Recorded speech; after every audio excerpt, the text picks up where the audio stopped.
Mr. Speaker, in the year 2013, the government enacted the Special Import Levy Act 2013, Act 861, to impose a special import levy on imported goods at the point of entry for the purpose of storing up the dwindling revenues of the country.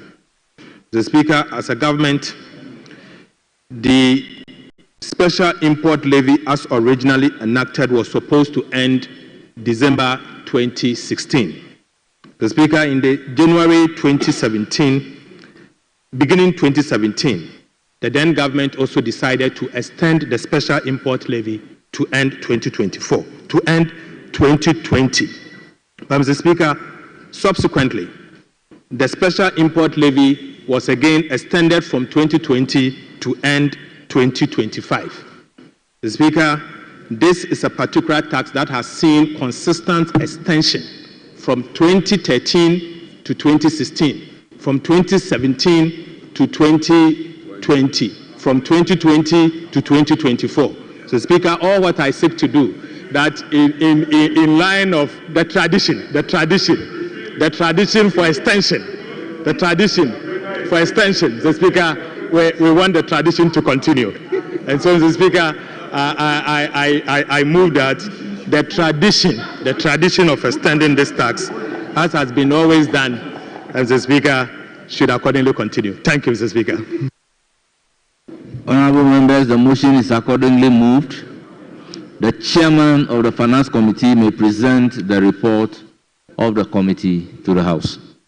Mr. Speaker, I now present the committee's report.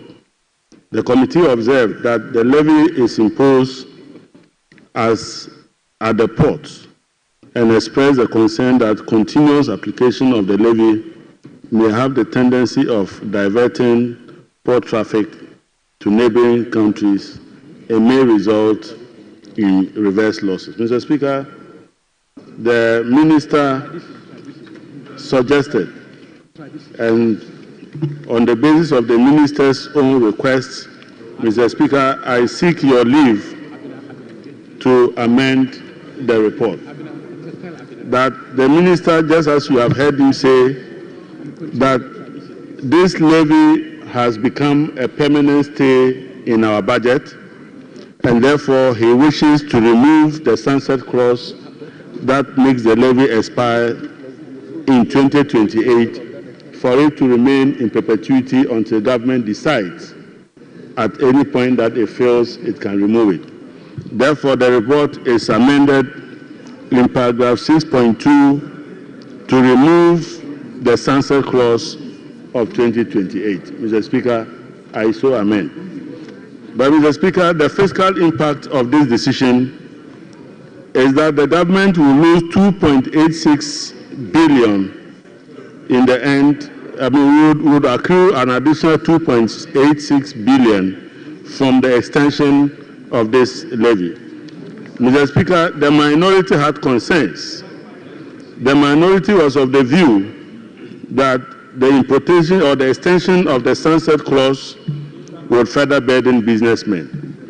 And they were of the view that their expectation was the government repealing this levy in order to give relief to businessmen. Mr. Speaker, this is not a new levy and has remained part of Ghana's fiscal regime for the last decade or more. As a result, the government of the day never promised to abolish this levy and has kept faith with the people of Ghana on all the levies and taxes that it promised to scrap. The special import levy was never one of them, and we do not intend to scrap it. Mr. Speaker, the recommendation of the committee was to approve this levy, even though our colleagues disagreed. This committee therefore recommends to the House to adopt this report by a majority decision. Mr. Speaker, yes. I so submit. Yes. I earlier heard my chairman making an application to amend portions of the report. Application granted. Speaker, I want clarification. What were you seeking to amend? And what have you introduced as a new clause. Could you please rehash it? Honorable member, he stated that clearly, but if you want him to rehash it, you should just rehash please it. state the point. Mr. Speaker, the amendment is to remove the sunset clause that is supposed to set in 2028. It is very clear that the sun never sets on this particular levy, and it has never set over the last 15 to 16 years, and we don't intend to see it set. Honorable member, since you are amending the report, what he wants you to do is to state the particular paragraph that you are amending. So, Mr. Speaker, the paragraph 6.2, I intend to amend that it is in this regard that the government has decided to extend the period of application of the special import levy to the end of 2028. Mr. Speaker, that no longer applies, and I intend to remove the 2028 sunset clause. Mr. Speaker, I so submit. Honorable Minority Chief Whip, have you listened to the amendment? Amendment accordingly carried out. Honorable members, motion moved, report presented.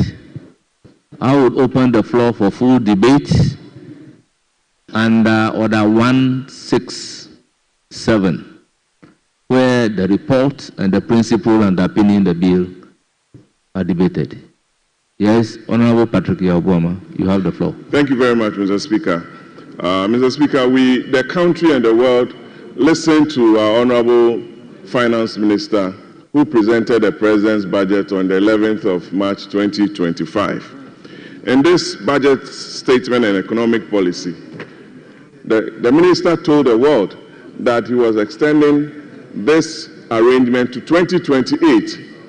Here in this chamber, we hear the chairman of the Finance Committee. I don't know where he's deriving his authority from. He's telling the world that this clause is being extended in perpetuity, and that the existence of this clause for the past 15 years has not yielded the desired result. Mr. Speaker, this is very dangerous, given the fact that industry players, manufacturers have all spoken against this levy. But for the committee to have met and agreed by consensus that the 2028 period was, they were kind of in agreement of, and for the chairman, without recourse to his ranking member and the rest of the committee, to tell us that he, on his own volition, is taking out this clause is a bit unfair to the House. And I want the Minister to show us where in this economic policy that he desired to have this provision. It's even unconstitutional. There has to be a certain bar or timelines with regards to every economic policy. That is why the Minister, in giving the principles behind this, said that it started in 2013. I'm looking at the bill here, 2016, 2020, and 2024. And he's here in his economic statement saying that he wants to extend it to 2028. So where is this coming from, Mr. Speaker? This is very unfair to the house importers and traders in this country. We know the effects of this bill and its extension. But given that situation, we want the Minister who is in the chamber to explain to us whether he's in sync with what the chairman has told the House. Thank you. Very well. Yes, Honorable Ranking Member. Thank you, Right Honorable Speaker. Right Honorable Speaker, I do not know my chairman to be stabbing me in the back, but that is what the chairman has just done. We've never discussed the removal of the sunset clause in perpetuity. We never discussed that at the committee level, and I'm really surprised that my chairman will read a different report from the report that was distributed to us. Mr. Speaker, if you go to paragraph 6.1, the committee observed that the levy is one of the short-term tax handles used to improve compliance. And at the end of this paragraph, the committee observed that the period of application of the levy ends in the year 2025, and therefore there was the need to extend the period of application of the levy to the year 2028. This was what we discussed, and this was what the committee agreed to do. In 6.2, towards the end of the paragraph, it is stated that it is in this regard that government has decided to extend the period of application of the special import levy to the end of 2028. So both in 6.1 and paragraph 6.2, the report is emphatic that the sunset clause was to be extended to 2028 and not to be removed entirely in perpetuity. We already have difficulties agreeing to the extension of this sunset clause, but we are even more surprised and disturbed that the chairman has taken a different position, talking about removing it entirely, which is contrary to what the committee discussed and agreed to recommend for consideration. Yes, Honorable Majority Leader. Mr. Speaker, I believe we are at the second reading. We are at the second reading. And Mr. Speaker, at the second reading, we are basically looking at the principle. Members, order. We are looking at the principle. We are looking at the fiscal impact. Mr. Speaker, those are the real issues here. We are not yet even at the stage of amending any specific clause. I think the chairman of the committee has brought up a matter that we can take on board as we debate the principle and the policy. Mr. Speaker, to tell you the truth, at this stage, even without amending your report, the chairman could have said on his own as chairman his view of the matter. His view of the matter is that apart from being chairman, he is also a member of parliament. So he can present your report.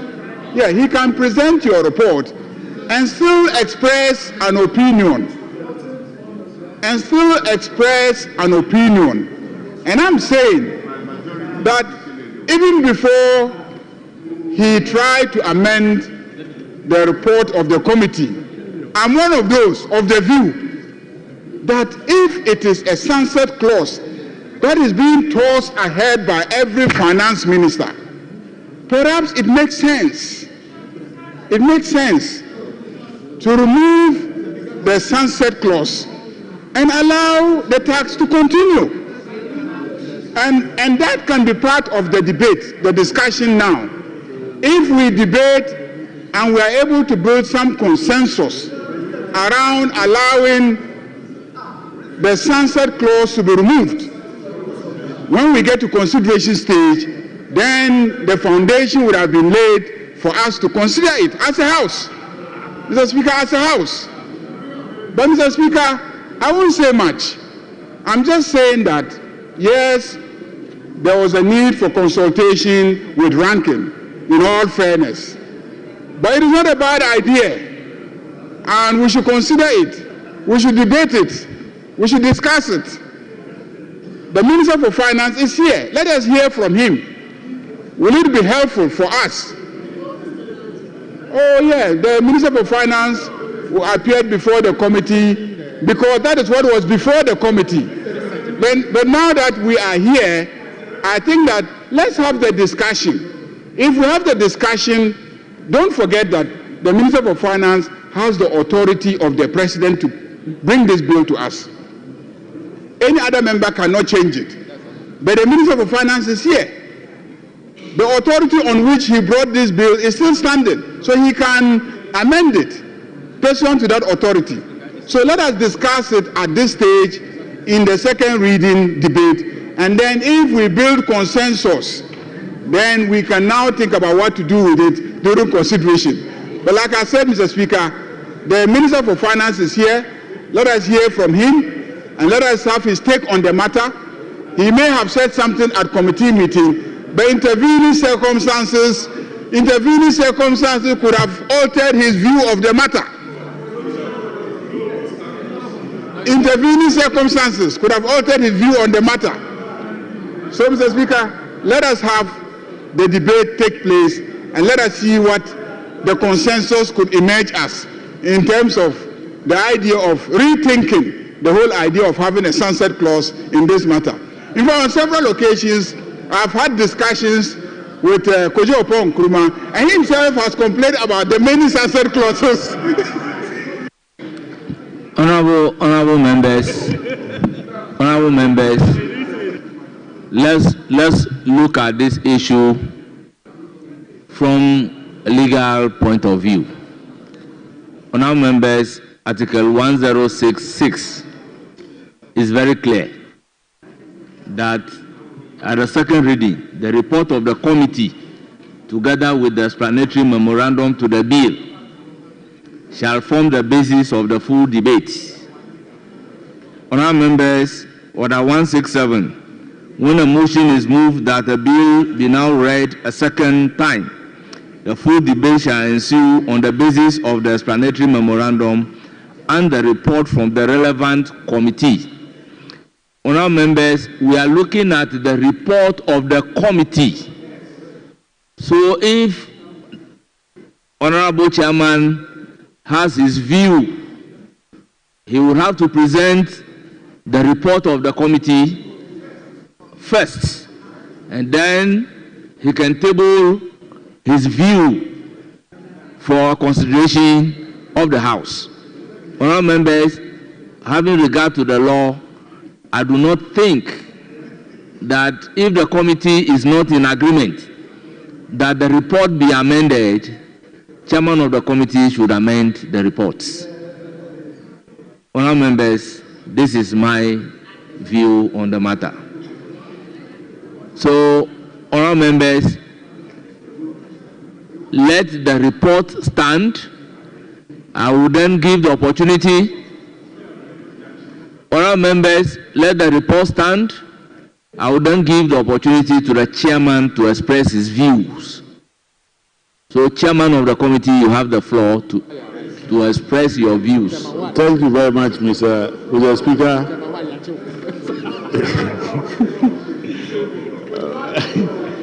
Mr. Speaker, Mr. Speaker, having regard to paragraph 6.2 and having regard to the number of times that this sunset was supposed to set never set, and it appears to me that it will never set, I wish to propose that this House consider my proposal to amend paragraph 6.2 to remove the sunset clause that said that remain your proposal. Mr. Speaker, so we will not amend the report. That is my proposal, Mr. Speaker. Yes. Thank you. Honourable members, we then have to debate the second reading.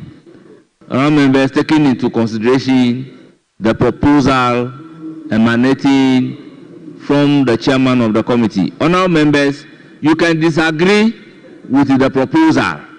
You can agree with the proposal. When the proposal is agreed upon, then we know what to do when it comes to clause 1 of the bill. But if the proposal is not agreed upon, then the amendment as proposed in clause 1 of the bill will stand. Yes.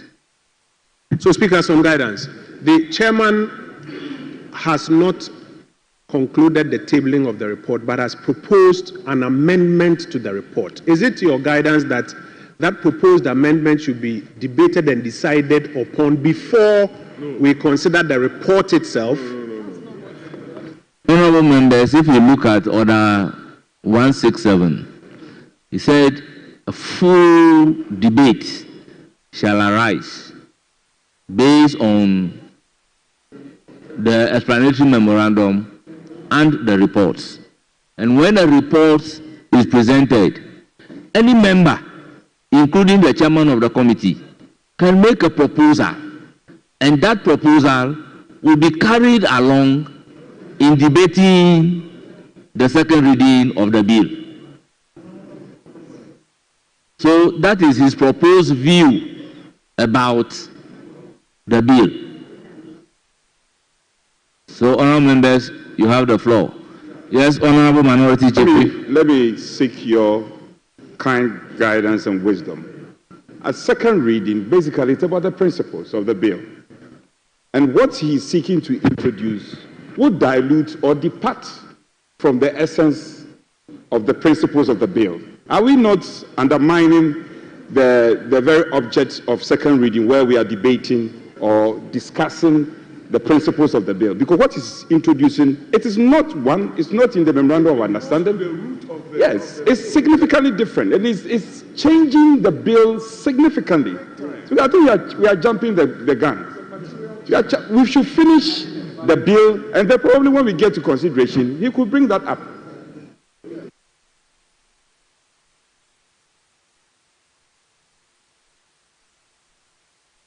Honorable Finance Minister. Thank you. Right Honorable Speaker,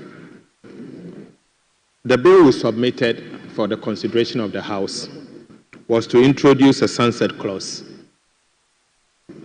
No, was to extend the sunset clause to end 2028. Mr. Speaker, that was the intention of the government and the policy direction of state. But Mr. Speaker, this will not be the first time this House extends or removes a sunset clause. Mr. Speaker, I recognize that as ranking member at the time, when the National Fiscal Stabilization Levy was extended for, the Growth and Sustainability Levy in particular was extended for 2 years, I moved that, judging from the past and the fact that this particular tax has been extended since 2001, I moved that let the government decide by extending it to 2028, and the government at the time decide any time they want, they can come and remove it instead of always going and coming. But Mr. Speaker, after listening to the chairman, something has really occurred to me. Mr. Speaker, end 2028 is the end of administration of this particular government. A new government will be in place in January 2029. Mr. Speaker, the budget will be read sometimes between February and March. Right, Honorable Speaker, end 2028 will mean that at that point, that tax will lapse and the new government may not have the opportunity to decide to extend it, yes or no. Mr. Speaker, what he is doing is only being patriotic. He's only being patriotic. Mr. Speaker, the Honorable Adongo is a patriotic citizen. What I can see from his direction, what I can pick from his direction is he's not personalizing the legislation. He's trying to say that this tax was first introduced in the year 2013. It was subsequently extended to 2020, extended again in 2024 to 2024. Now I've come to also extend it to 2028. All what he's trying to say is that, judging from the history and the past of this tax, can we as a House, not government, can we as a House, it's a decision that the House must take. The Speaker, it's not always that you agree with government. Government may bring a policy. It is up to the House to decide whether you want to go with the government, amend the government position, or reject the government's position. What we have done is to bring the government's position. This House has every right to decide to continue, extend it, or remove the sunset clause. Mr. Speaker, I speak for government. The government's position is that we are proposing an extension to 2028. But beyond that, I'm an MP. Beyond that, there's a chairman, there's a house. And if the house decides, so be it. But that is not the position of government. But if the house decides, so be it. But Mr. Speaker, the government of President John Dramani Maham's position is that this tax the sunset clause is to 2028. But I can also agree with the chairman of the Finance Committee, and I see him as a patriotic citizen who is legislating something beyond tomorrow. Beyond tomorrow. He is looking beyond a government. He is saying that allow finance ministers to decide. I don't think he's done anything wrong. I think, and I can perfectly understand where he's coming from. Honorable Odongo, patriotic citizen. Well done. Thank you. Yes, honorable members, as indicated, if you look at the bill, the memorandum accompanying the bill, paragraph 1, the object of the bill is to amend the Special Import Levy Act 2013, Act 861, to extend the period of application of the Special Import Levy to the end of 2028. Honorable members, this is the principle underpinning the bill. However, if a member is in disagreement of this particular principle, honorable members, the member can state so for the consideration of the House, and that would inform the House in proposing the necessary amendment. For instance, honorable members, when the vigilantism bill was introduced in this House, as a result of the second reading of that particular bill, there were a lot of amendments which transformed the bill. So today, we cannot create the impression that if you are a member of this House or you are a member of the committee and you have your own view about the principle, you cannot express it. You can express that particular principle.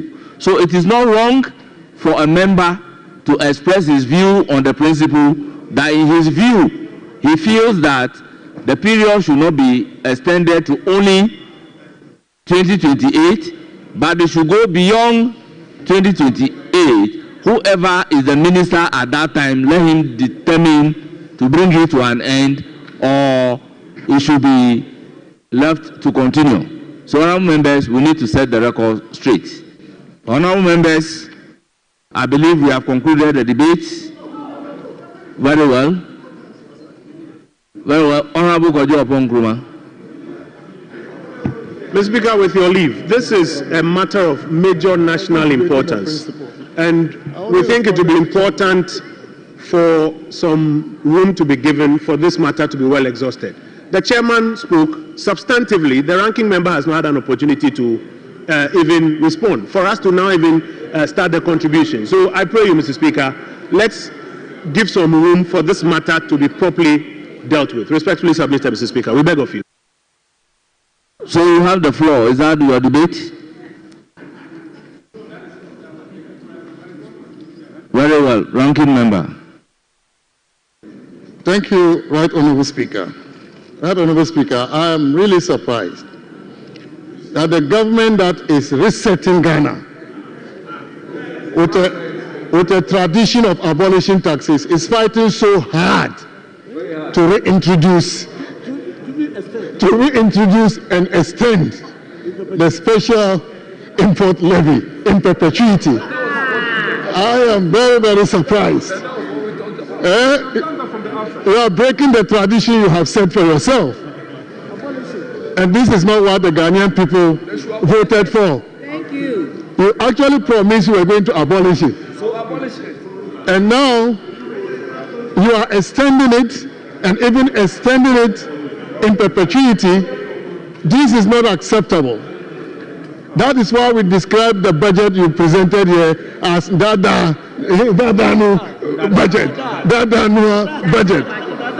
That is what we are seeing today. Mr. Speaker, manufacturing companies are suffering. They are suffering. They need relief. The best this government can do is to provide incentives to them and not to reintroduce a tax that they have been complaining about day and night. Mr. Speaker, I am also very surprised because the minister came to committee and presented the government position there. I was wondering whose position he was presenting here in this chamber. Since when has that departed from the government position the minister presented to committee? Let us be truthful with the people of Ghana. If you decide to abolish taxes, we will support you because we have done it before. We abolished 15 taxes in 2017. But to reintroduce a tax which should have ended this year is not fair to the people of Ghana. To the private sector, it's not fair. To manufacturing companies, it's not fair, Mr. Speaker. Mr. Speaker, to be patriotic also, I will propose that this sunset clause is extended to 2026. This will provide significant relief to manufacturing companies and the private sector who need our support to contribute to the growth of this economy. We have seen over the last 2 years, manufacturing sector contribution to growth increasing.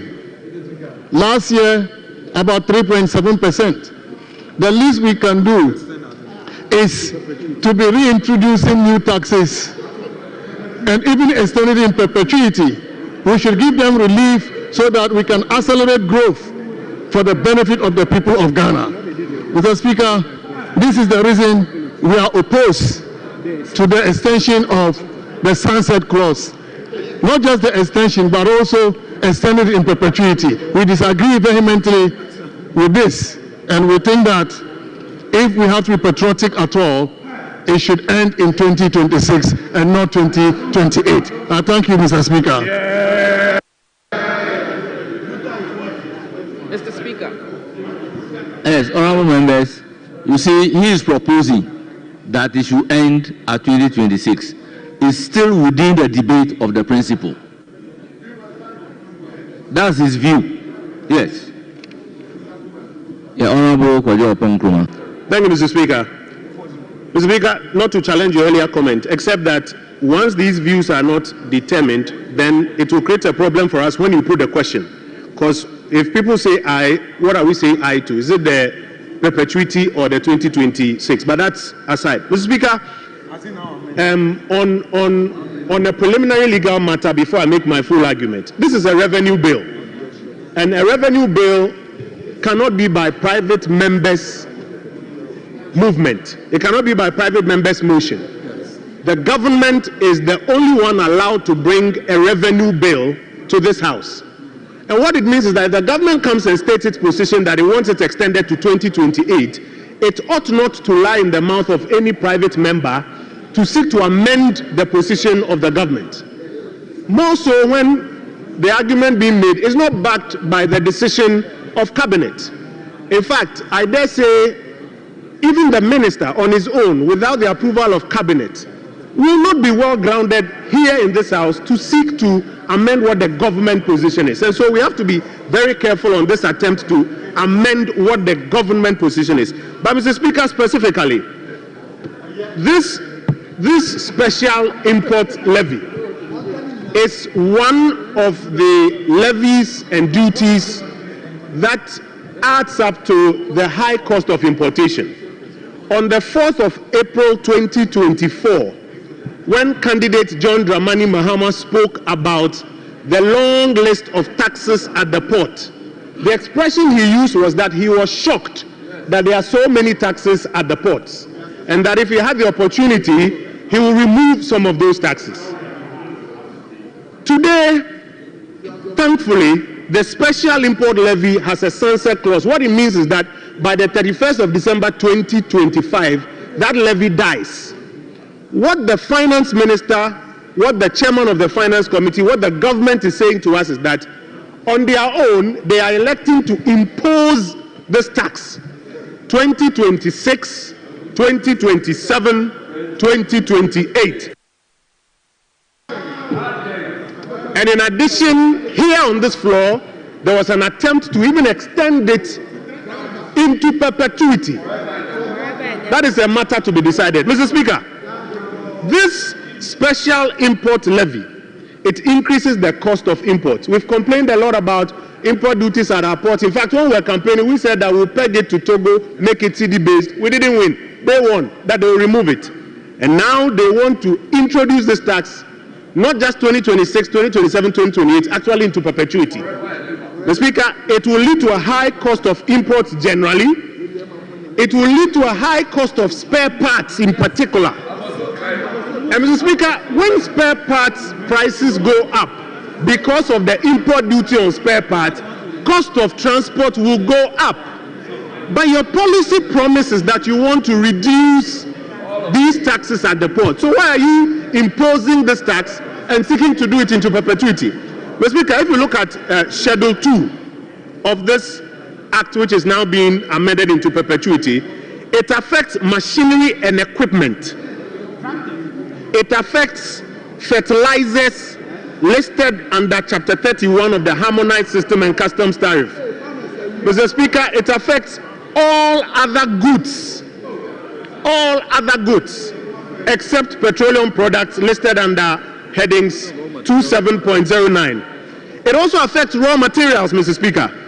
And so we think that, first of all, not only can we support the government in seeking to impose this tax from 2026 into perpetuity on imported items, but we think that even the attempt to amend the initial government proposition should be arrested so that we do not impose further hardships on the importers that you promised that you remove these taxes from. Mr. Speaker, I think the government side should really reconsider this and withdraw this particular effort or change their minds on supporting this report. I thank you, Mr. Speaker.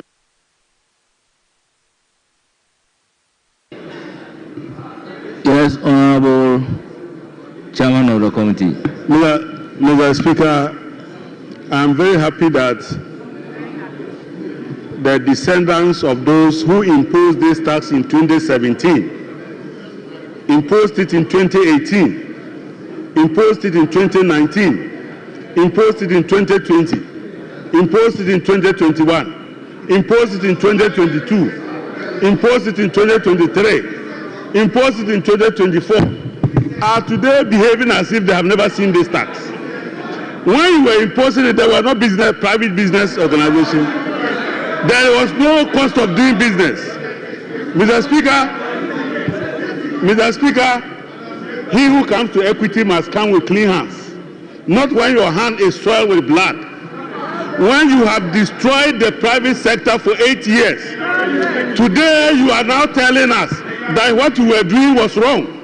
Is that why you are now admitting that you knew that this was wrong, and you were doing it in 2017, you were doing it in 2018, you were doing it in 2019, you were doing it in 2020, you were doing it in 2021. When did you wake up from sleep? You are now out of sleep now, so your eyes, you can see clearly. You can see clearly. But let me tell you why I propose that it should be extended in perpetuity. As we speak today, in 2028, you will be passing an expenditure in advance of appropriation. And in that expenditure in advance of appropriation, you will technically be proposing to impose this tax even in the 3 months. So at the time, so when you now appropriate expenditures in advance of appropriation, and you are already taking credit of taxes that are expiring, who is supposed to pay that? Who is supposed to pay that? As we speak today, January, February, and March, you know that your expenditures that you are appropriated in advance, you are already spending this sunset amount of money. And I'm saying that in order to eschew that, let's take it out. This is not the position of the government. This is to ensure that we have certainty in the collection of our taxes. if you feel that you are not comfortable with that, if the removal of that makes you happy, if the removal today, how is the removal today going to reverse the conduct of you from 2017 to 2024? Will that correct the taxes that you were imposing on the same businessmen for 8 years? Is that what you are saying? Mr. Speaker, in order that my colleagues, Mr. Speaker, I have seen the former defense minister. You use this money to buy aircraft. You use this money to buy aircraft. You didn't know that it was a private businessman's money. You didn't know that it was increasing the cost at the port. Today you have removed the log, and so you can see very clearly. Mr. Speaker, if that pleases them, Mr. Speaker, if your government did that in 2017, 2018, 2019, 2020, 2021. Mr. Speaker, if this proposal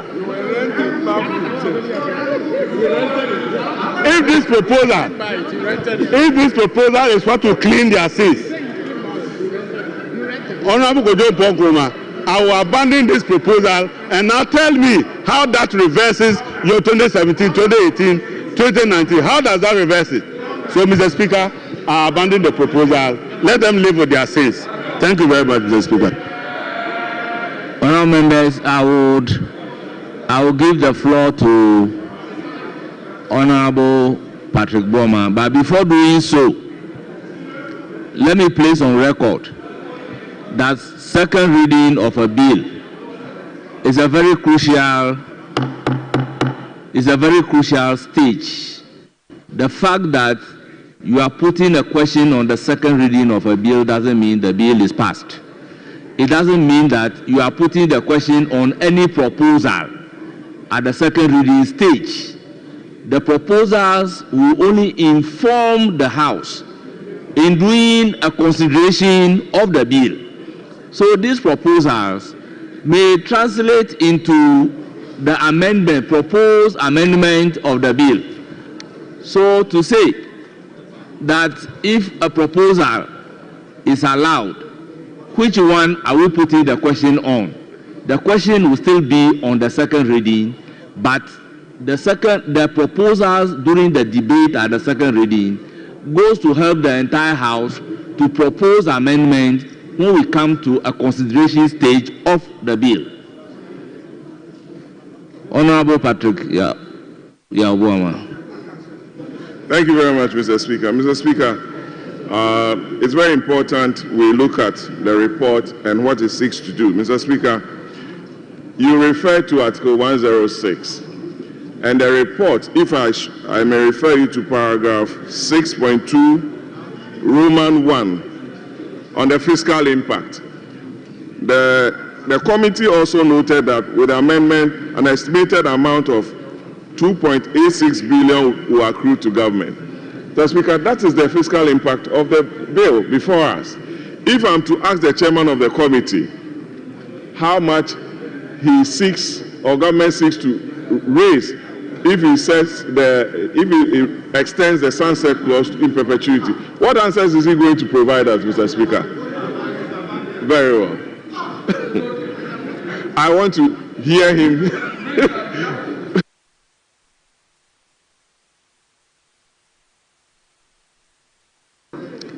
Honourable members, because we have a long way to go, honourable members, at the conclusion,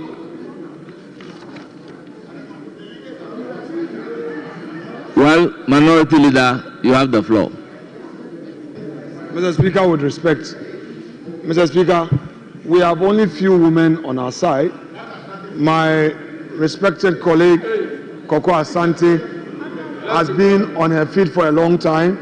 She is a member of the committee. I humbly pray that you grant one each before leadership, because she's been on her feet for a long time. So please, Mr. Speaker, please grant her just 5 minutes, then I can have a bite, please. Honorable members, for me, I don't have a problem. But a situation where we agree that 2 from each side will contribute. Mr. Speaker, it's a plea. And just 5 minutes. we will have to go beyond it. For me, I have a difficulty when we set the ground rules and we tend to break the rules.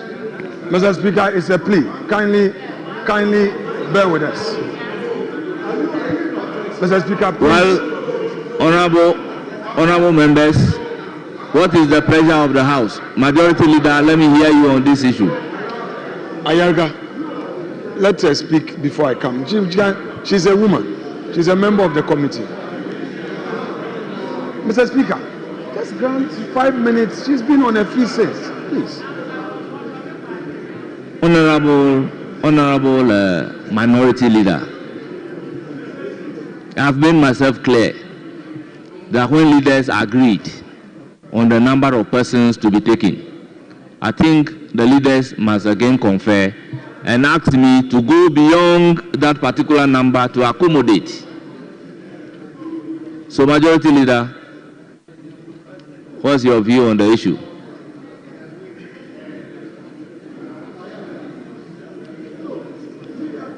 Honorable members, there are other bills that others can have the opportunity to contribute. So at the conclusion of the debate, the question is, as Mr. many Speaker, as are in favor of the motion, say aye. Mr. Speaker, Those against, say no. No.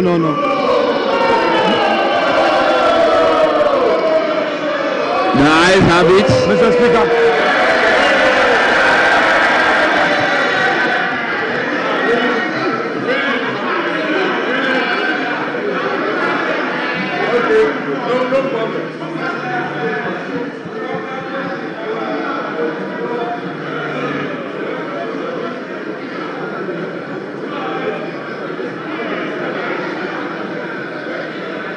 No.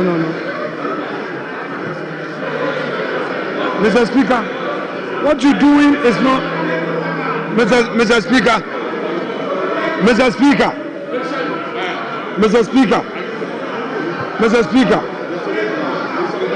Speaker, Ayarga, this is not the practice. No.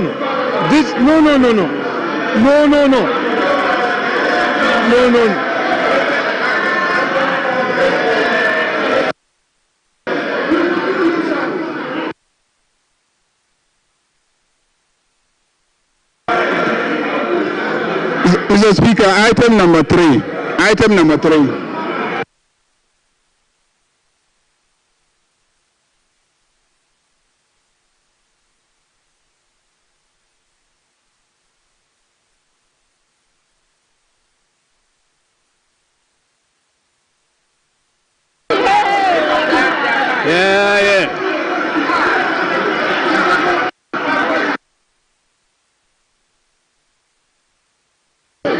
Mr. Speaker, let's take item number 3.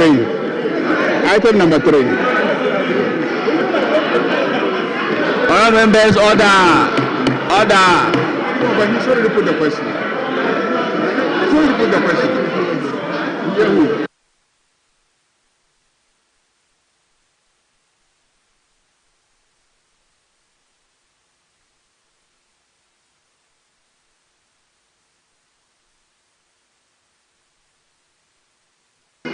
Yes, Honorable Minority Leader. Mr. Speaker, with the greatest respect,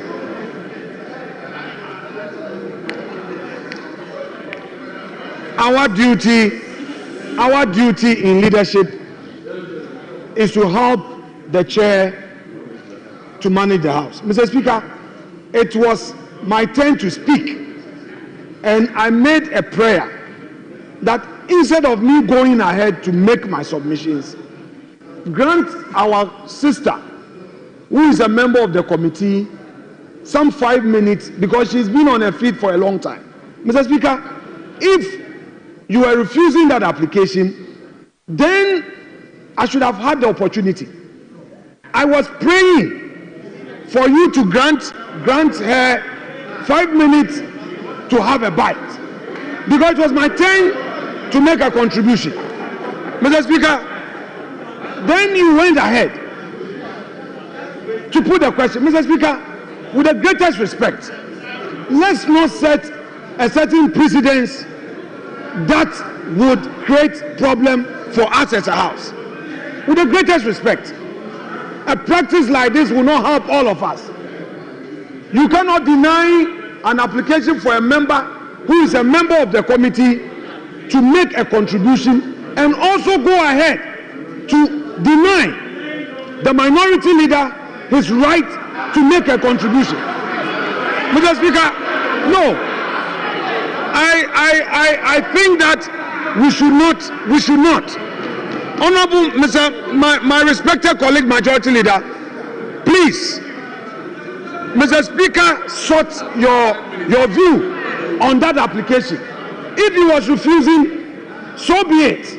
But Mr. Speaker, to go ahead to say you are putting a question whilst on my feet to deny me my right to be heard, Mr. Speaker, please, let's retreat and do the needful. Yes, Honorable Majority Leader.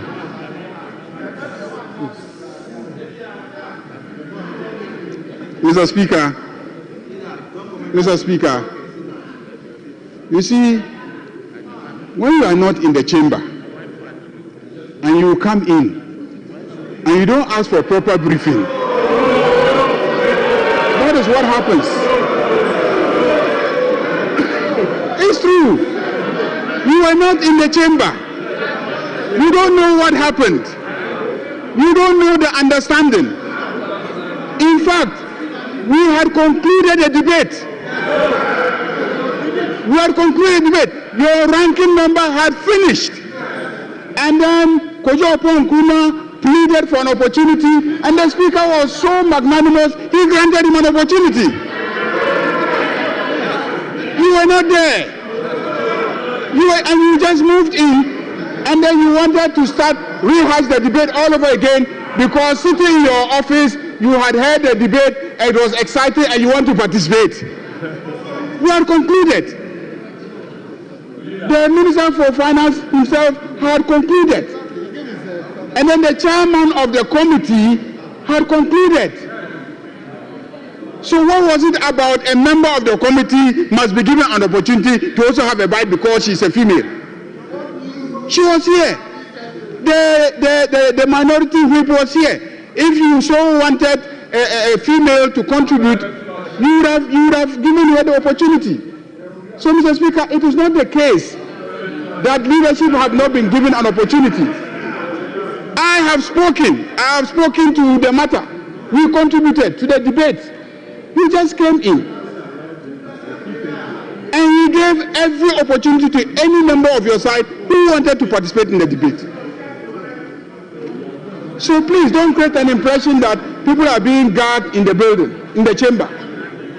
Mr. Speaker, I think that we have already concluded. You have put the question, we have voted, the matter is concluded. So let's move to the next stage. There are several bills that we'll be working on. There are several reports that we'll be working on. And so if the honorable member wants an opportunity to contribute, she will have several opportunities to contribute. If the leader wants an opportunity to debate, he will have several opportunities to do so. But on this matter, we have concluded. We have concluded. Yes, Honorable Minority Chief Whip. Speaker, let me start off by saying that we on this side today, Speaker, you will bear me witness, we have been cooperative, extremely cooperative. Look, all the financial bills we have supported for their passage. Leader, if you recall, and Speaker, you guided us when you quoted Order 167. Because of the introduction of the amendment, at the second stage, a matter came up that we had to deal with. I stated my position. The Honorable Oponkuma sought your leave, he also stated his position, and then we dealt with that matter, and Speaker, you guided us accordingly. Subsequently, you opened it up and said that we should start a debate. So the initial discussions were on what he was trying to do, trying to smuggle a matter through the back door. So that the focus was on what you were introducing. It wasn't the substantive debate. So it was subsequently that the Speaker allowed that we should open up the debate for the discussion to start. So, Leader, I think it's below the belt when you say that the minority leader was not in the chamber. Many occasions you stood out. No, Leader, with respect. Many occasions you also stood out. No. But were you here throughout? I beg you. Leader, when you speak like this, I mean, it's not good for us. Carry the House along. I thought what you said was below the belt. He cannot be here all day. You get up intermittently. We visit nature's call. We all do that. It's natural call. You can't pin the minority leader in his seat and say that at that material moment he wasn't here and therefore he cannot speak. That is way above, below belt. Speaker, so we had just started the debate. The ranking member has spoken. And earlier on, even the contribution of the Honorable Boama was in respect of Order 167 when you directed us. It wasn't the substantive debate. Let's get it clear. So I think we have just begun the debate. And Speaker, as the minority leader, the respected minority call, grant them either the Honorable member or he himself. Honorable, and then we can Minority Chief Whip. Speaker, we are minded to cooperate. Honorable Minority Chief Whip. Be grateful to us for the cooperation. I don't think nobody accuses you of not cooperating. When the minority leader was on his feet, the indication was that he was seeking my indulgence to have one more person speak on the bill. Honorable members, when we agreed that there will be two comments, and when the motion was moved by the minister, Honorable Adongo presented the report and made a proposal. Honorable Ayarega spoke. They are all from my right side. Honorable member, you spoke on the issue. The ranking member spoke on the issue. Honorable Kwajuapong Nkrumah spoke on the issue. Honorable Patrick Boma spoke on the issue. The indication from the leader was not that he wanted to personally speak on the issue, but the indication was that he wants a member behind to speak on the issue. And I indicated clearly that for me, I have no option. But the problem that I have is to agree on one thing, and then we'll come to the floor and do another. I am personally not happy about it. So, Majority Leader, this is the application being made. And Majority Leader said, no, let's go by the rules. So if the Minority Leader intend to do a personal contribution, but not for any other person to speak, being a Minority Leader, I would have given him the floor. I would have given him the floor. But his plea persistently was that a member from behind should contribute. So, honourable members, why are we doing this to ourselves?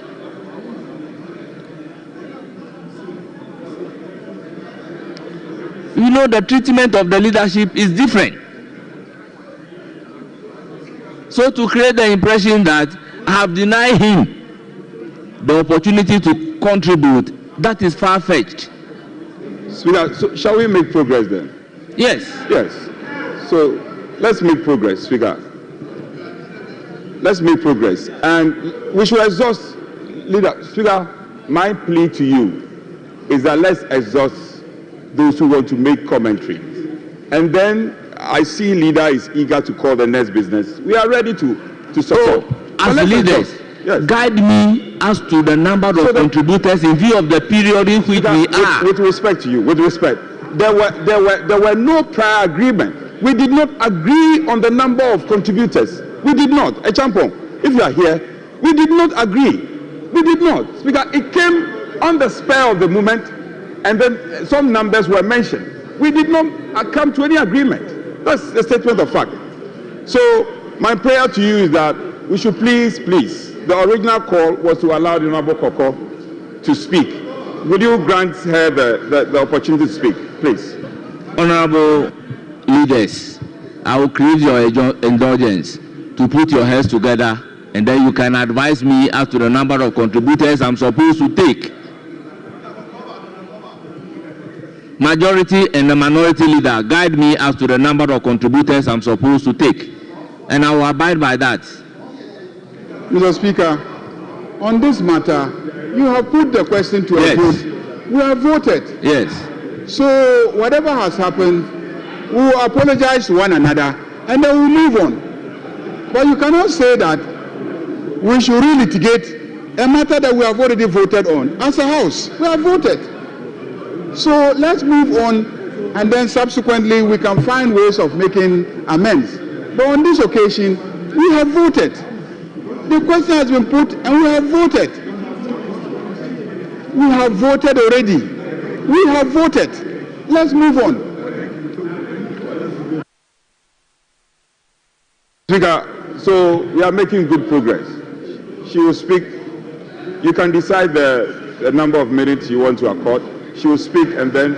Honorable members, in view of the fact that I put a question, let's agree the subsequent bills that we'll take on the number of contributors. Yeah, but Speaker, you see, when we keep doing this, it's not fair on their part. It's not fair. It's not fair. Speaker, I am saying that, first of all, there were no prior agreement. We did not agree on the number of people to speak, the number of MPs to speak. There was no prior agreement. Huh? We have cooperated with you. All your financial bills, we've done them for you. We have supported you. Why just one person speaking? What is the issue with that? And Speaker, the rules are in your bookshop. You can interpret it the way you wish. Nobody should say that the Speaker has put a question. There have been several times that questions have been put, and the Speaker can decide to amend. We are at your beck and call. Honorable Anor Dompre, this is the fourth bill that we are taking in successive. And we have done from each side. How many people have spoken to the bill? Speaker, well, the initial ones, there were just about, I think, two at least, two on each side. Yes. This matter is because of what the chairman did. The controversial thing he did. Yes, so that, Kwame, that's what generated the problem.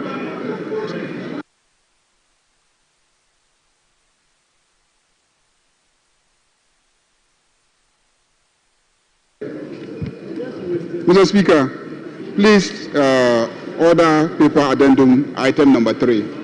Included on this. So let's conclude on this. Table of issue. An act to amend the Special Import Levy Act 2013, Act 861, to extend the period of application of the Special Import Levy. Honourable members, the Special Import Levy Amendment Bill 2025 is now read the second time. Honourable members, motion number 3.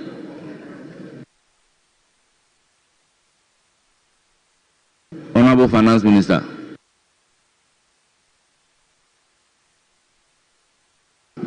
Mr. Speaker, I beg to move that motion advertised as item 3 on today's order paper addendum be now taken. I so move. Honourable members, motion move. Any seconder? Mr. Speaker, I second the motion. Honourable members, motion move and seconded. This is a procedural motion. As many as are in favour of the motion say aye. Those against say no. The ayes have it. The motion is carried.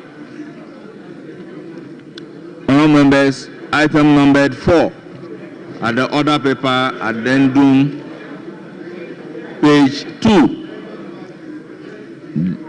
The Special Import Levy Amendment Bill 2025 at consideration stage.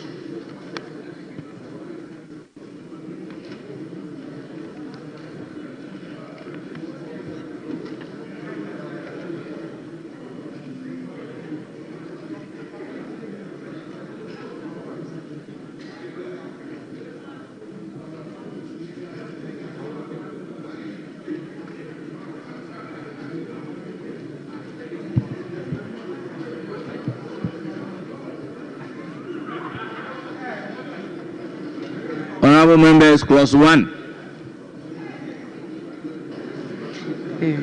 Section 1 of Act 861 amended.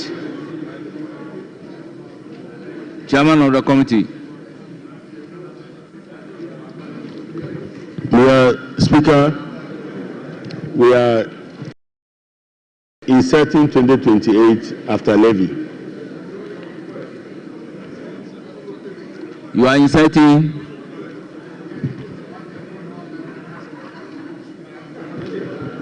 Mr. Speaker, we propose to amend by inserting 28 after levy. Mr. Speaker, I so propose.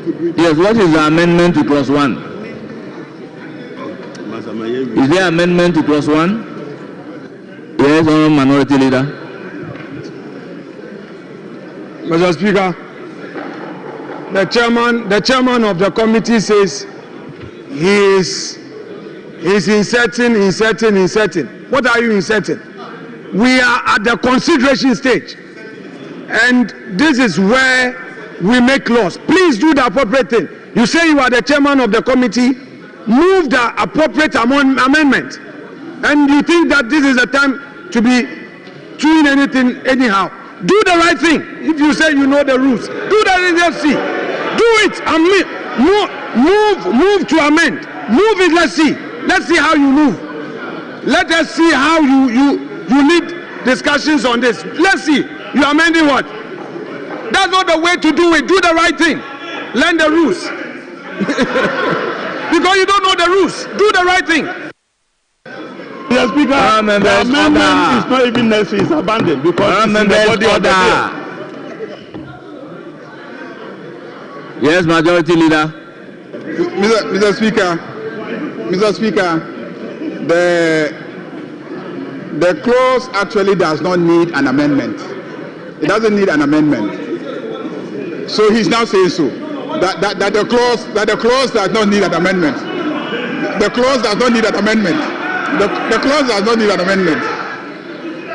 The clause does not need an amendment. So the chairman has abandoned. Honorable Minority Leader, let them one at a time. So if Majority Leader is on his feet, I will give you the floor as soon as he resumes his seat. Let me listen to one at a time.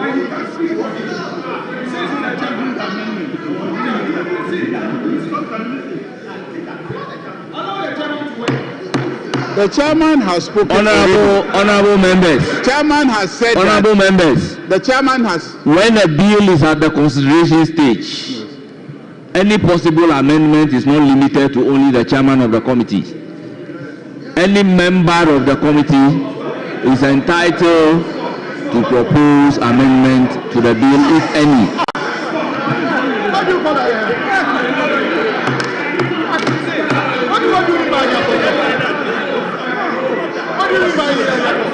Let's pass. Let's continue.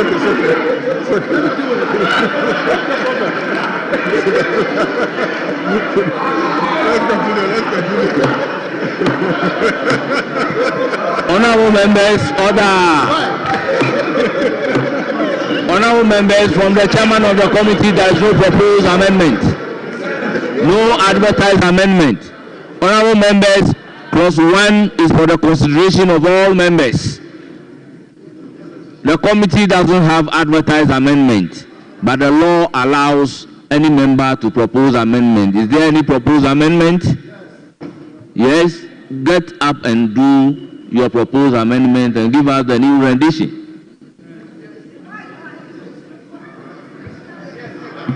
Yes, Honorable Minority Leader.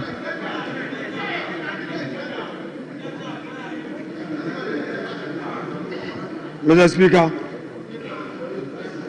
the majority leader was on his feet. I rose to draw your attention to something. You asked me to sit down, wait for him. When he's done, I'll come in. Mr. Speaker, I keep saying that the new precedents that are being set, we are all following. We are all following. We are writing them down. The chairman of the committee is the one leading this bill. This has been the practice since I entered this house. He takes us through the clause by clause. Mr. Speaker, it is never the practice that at consideration stage any member at all can get up to lead the bill. It is the chair or whoever is in charge of the bill. If the chair is not there, the vice chair or a member of the committee who is in charge of the bill will lead the clause by clause. Mr. Speaker, on this occasion, the chairman got up and said something. We want clarity. It should come from the mouth of the chairman. Mr. Speaker, we are all learning. Mr. Speaker, we are all learning. I don't know it all. I don't know it all. I make mistakes. I want to be corrected. The chairman must rise in his place and start the clause by clause. We want to hear from the chairman. He should start it. He should start it. Let's know from the chairman. Honorable Minority Leader, I think I have heard the chairman saying that the committee doesn't have advertised amendment on clause 1. And I have indicated in this house that though the committee doesn't have advertised amendment, in line with the decision of the Supreme Court in Ezwame versus Attorney General, I will then give the floor to all the members if there is any proposed amendment. It is in the absence of proposed amendment from the members that I will put the question on the clause. So it is not the case that if the committee doesn't have advertised amendment, no member of parliament can propose amendment to the bill. That is not the position. Is any member having a proposed amendment to the bill? Honorable members, the question therefore is, as many as are in favor of clause 1 standing part of the bill, say aye. Aye. Those against say no. The ayes have it.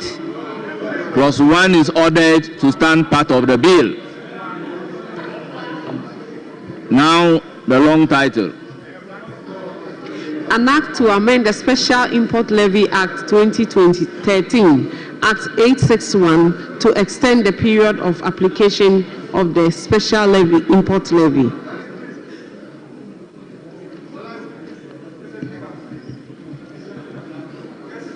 Speaker, just for the records, Mr. Speaker, just for the records, the chair of the committee rose and said he was inserting 2028 in clause 1. Mr. Speaker, in clause 1, the 2028 is already there. But he said that he was inserting. That is what I wanted clarity on. I wanted clarity on that. But he has not said for Hansa that he has abandoned it. Don't worry. You can appear to be disrespectful. That's okay. For me, we are learning. Don't worry. That is why you are not the Minister of Finance. Don't worry. I won't go that low with you. I won't go that low with you. You are being disrespectful. You are condescending. Take it easy. We're learning. Take it easy. Mr. Speaker, he said that he was inserting 2028. He said he was inserting 2028. Honorable members, Honorable Minority Leader, you cannot raise any issue with the clause after the question is put on the clause. So, Honorable Minority Leader, you are completely out of order.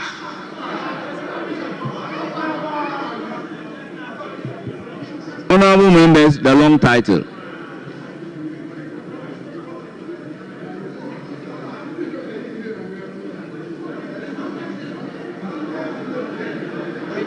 Yes. They should read the long title. Honorable members, the long title has been read. Any proposed amendment, there is no advertised amendment in the name of the committee.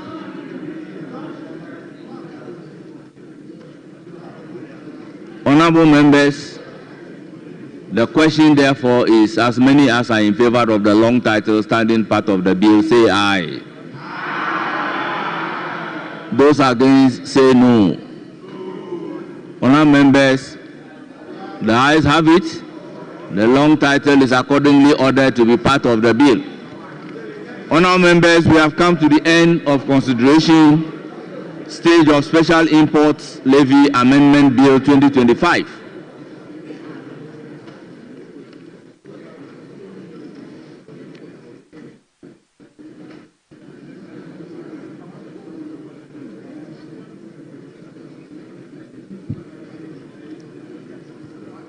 Honorable members, motion number 5.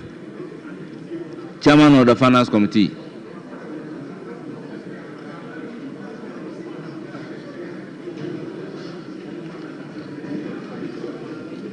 Mr. Speaker,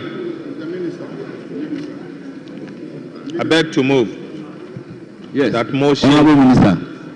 That motion advertised as item 5 be moved today. I so move. Honorable members, motion moved. Any seconder? Mr. Speaker, I second the motion. Honorable member, this is a procedural motion. Moved and seconded, and it is for the consideration of the House. Being a procedural motion, the question is, as many as are in favor of the motion numbered 5 on order paper addendum, say aye. Those against, say no. Honorable members, the ayes have it. The motion is accordingly adopted. Honorable Finance Minister, motion number 6. Right, Honorable Speaker. I beg to move that the Special Import Levy Amendment Bill 2025 be now read the third time. Honorable Minister, hold it. Yes. Speaker, with respect, with your leave, I would want to pray this honorable House for us to go back to consideration stage. We are moving for second consideration, Mr. Speaker, and accordingly, if you come to clause 1, I move that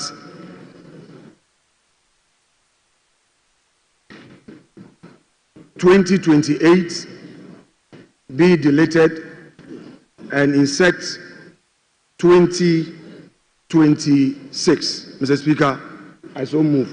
Mr. Speaker, my justification is that, Mr. Speaker, it's been the position of government to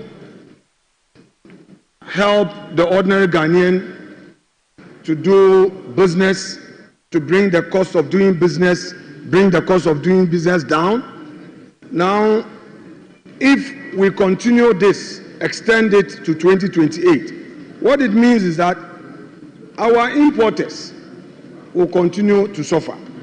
If the position in the past was that, we should help the ordinary Ghanaian businessman, then it is my humble view that it should be seen to be Honorable Minority Leader, I recognize Honorable Majority Leader. 2026 and 2026 I recognize Honorable Majority Leader. Time to end this I recognize Honorable Majority Very well, Leader. Mr. Speaker, please do. Mr. Speaker, second consideration of bills, outstanding orders or the 171. And I want the leader, the minority leader to 171 to take his copy, and let's go through it.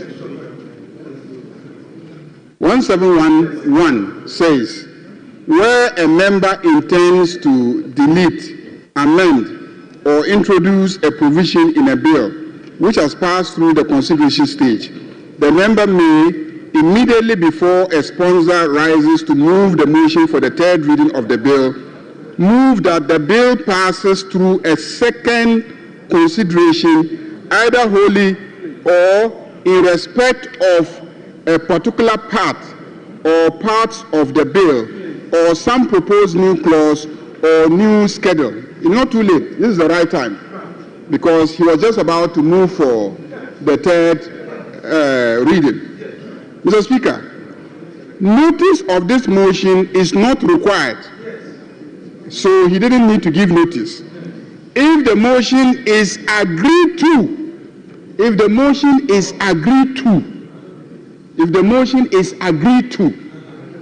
the bill shall immediately pass through a second consideration stage. Who should agree to the motion? The House. The House. If a motion is not, the Speaker doesn't decide on motions. The motion is agreed to by the House. Members of Parliament. We haven't agreed yet that we should take it through a second consideration stage. We haven't agreed yet. So you have moved a motion that we should take the bill through a second consideration stage. Let the House decide on that motion first before you start arguing about the clause that you are concerned about. So, Mr. Speaker, put the question on the motion to take the bill through a second consideration stage. Let us vote on that. If we agree that we will go through a second consideration stage, then you can go ahead. So, Honorable Minority Leader, you have the floor. Instead of going ahead to propose an amendment that 2028 be deleted, first move a motion for the House to give you the opportunity to take the bill through a second consideration. Mr. Speaker, you see his mouth, when he starts his mischief, there's a way his face looks. Mr. Speaker, Mr. Speaker, these are not trivial matters. This House is governed by its own practices and conventions. Mr. Speaker, we are at Mr. Speaker, my friends should hear me. Mr. Speaker, it has never happened in this House. It has never happened in this House. They agreed to, Mr. Speaker, the interpretation being placed on that phrase is not accurate. Mr. Speaker, you are in the chair. You would have to agree to my application, not the House. Mr. Speaker, otherwise members will be denying an opportunity of making important inputs in lawmaking. Mr. Speaker, no way. Mr. Speaker, what the majority leader read is not what he's asking the House to do. Mr. Speaker, let's read the provision one more time. Notice of this motion is not required. And if the motion is agreed to, Mr. Speaker, the context of this phrase, please, Honorable Majority Leader, please bear with me. The context is what is important. It is not saying that the Speaker would have to put a question for the House to take a decision before. Mr. Speaker, that is not the intent of this provision. Mr. Speaker, they are setting a certain precedent. He's up with smarts because he knows that he's about succeeding with the mischief. Mr. Speaker, don't be led into temptation. Don't be led into temptation. A certain precedence is being set. It will come and hunt one day. It will come and hunt one day. It's going to haunt you one day. Let's not allow. Mr. Speaker, I have made the application. You've granted it. I am moving, and then he arrested it. The ball is in your court. If you want me to move the motion and give the reason for moving the motion for you to put the question, I don't mind. But it will become part of the records of this house. You've been part of lawmaking in this house, Mr. Speaker, and you know how we go about this. If you are making a new precedent, I don't have a problem. So, Mr. Speaker, what is your pleasure? Honorable members, we have all been in this house for some time. When there is a consensus, then the motion together with the amendment can be taken together. But where we don't have a consensus, it means you have to move a motion. That is why Order 1712 is saying that the notice of this motion is not required, meaning that you remove the motion without giving notice. So the necessity of you moving a motion is covered by the rules. Now, it went further to say that, and if the motion is agreed to, so which means when you move the motion must be carried. When the motion is carried, it means that the House has agreed onto the motion. Then the bill shall immediately pass through a second consideration. So a bill passing through a second consideration is premised on a motion without notice. 2, the motion must be agreed upon. But honorable members, in this house, where there is consensus, then we go ahead to take the motion together with the proposed amendment as second consideration. But when we don't have the agreement, then it means you have to move the question. Let me put the question. Speaker, you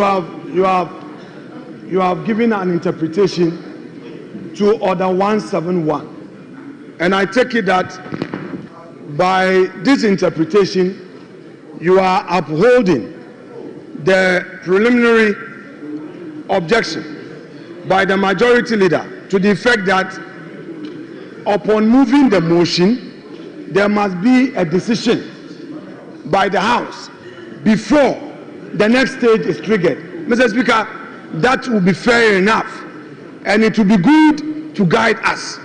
I have no qualms at all with it. So let me move my first stage motion, let the House take a decision, and then we make progress. Mr. Speaker, no.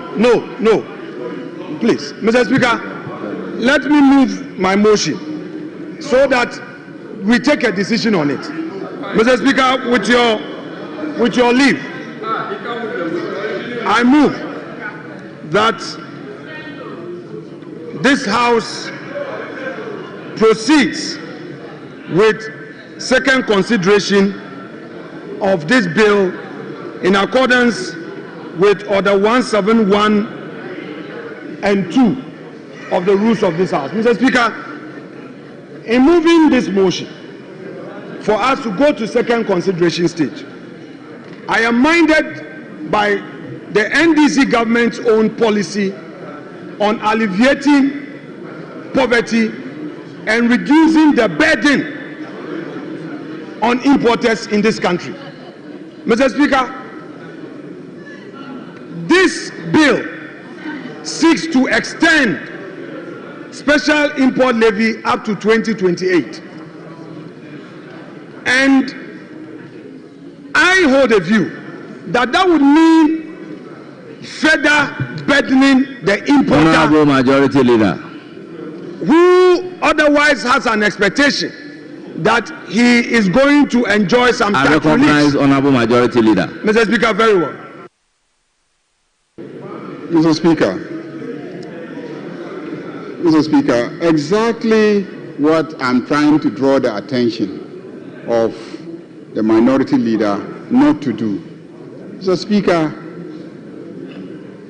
under the pretext of trying to move for a second consideration, he is seeking to put forward the arguments for a reconsideration of a particular clause. We haven't gotten there yet.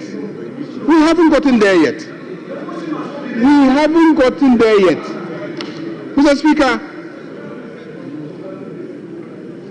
the rules are very clear. You want us to take the bill through a second consideration. You have moved already that we should take the bill through a second consideration. And then you were moving on, and I said, look, stop there.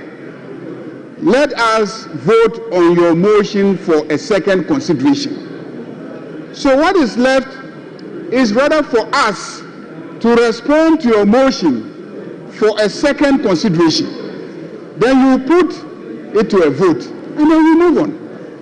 Mr. Speaker, we cannot allow the minority leader to go on and on and on and on about a matter that we haven't even agreed that should be discussed. Because it has been discussed. The bill and the clause has been discussed exhaustively. You cannot relitigate it without the approval of this House. Honorable Minority Leader, I think the application is that the Special Import Levy Amendment Bill be taken through a second consideration. Now, when the motion has been agreed upon, I'm talking to you, when the motion is agreed upon, then you go ahead and move your amendment, and after moving the amendment, then you can give reasons for your amendment so that members can agree with your reason and your new rendition, or not to agree upon the reason and your new rendition.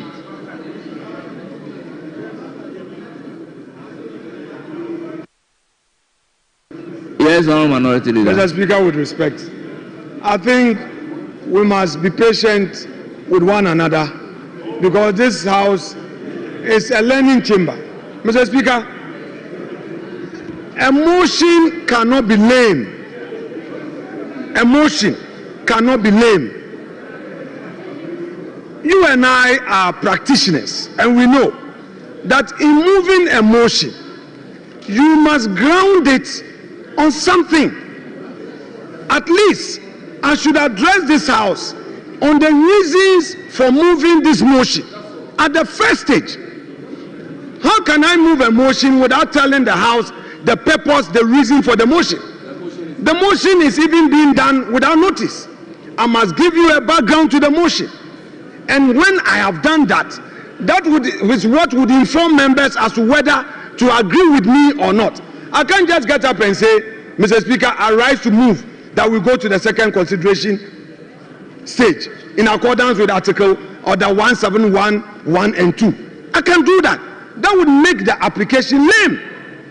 So, Mr. Speaker, I am only attempting to give a background to the application. Then you can move, you can put the question on. So therefore, Mr. Speaker, all I am submitting is that if we maintain the bill in its current position by allowing a third reading without going to second consideration, the Kokompe traders, the Abobroshi traders, the Abosoken traders will be worse off because those at Kantamantu and all those traders in Kumasi, in Tamale, in Tama, in Takrade, in Swame, all these traders, importers will suffer because this government will be extending this special import levy up to 2028 against its own campaign promises. Mr. Speaker, that is the basis of my application for us to go to second consideration stage. Mr. Speaker, at this point, if the House so pleases, we should go to second consideration stage. However, you have to put a question on this per the application by the majority leader, which you ruled in his favor. Mr. Speaker, I'm done with the first stage. Honorable Minority Leader. I'm done with the first stage of the application. Honorable Minority Leader. You see, all that you have said, you haven't proposed any new rendition for consideration. But you were arguing. No, I'm not joining the debate, but I need to understand what exactly you are doing. Well, let me take response to your application from the Honorable Majority Leader. Yeah, Mr. Speaker, I think, Mr. Speaker, I think ordinarily,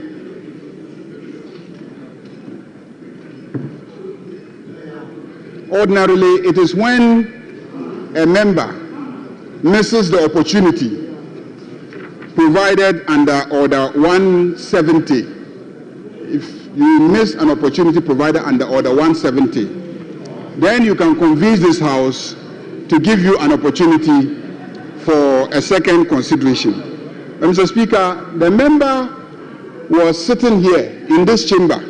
He was present. He was here when we were taking the clause through consideration stage. And Mr. Speaker, on several occasions, I heard you asking members if they had any amendments they wanted to propose. You asked several times, Mr. Speaker. You gave several opportunities for members who had proposals to bring the proposals. If the member had a proposal, you would have brought it, Mr. Speaker. So after we have finished and we have taken the bill through consideration stage, then you now come and want to drag us back. Mr. Speaker, let's not further waste our time. We are opposed to the motion for a second consideration. Mr. Speaker, put the motion to a vote and let us vote on the matter, and then let's continue. Yes, honorable members, I will do exactly the same.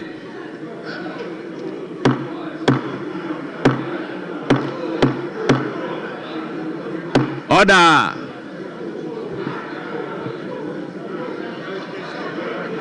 Honorable members,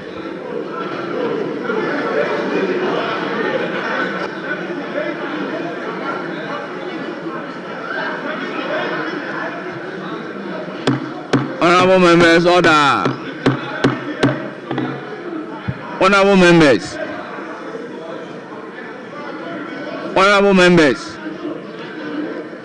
members, your attention is being drawn to Standing Order 126, which is very clear that when the person presiding is speaking, all others must resume their seat and listen to the speaker in silence.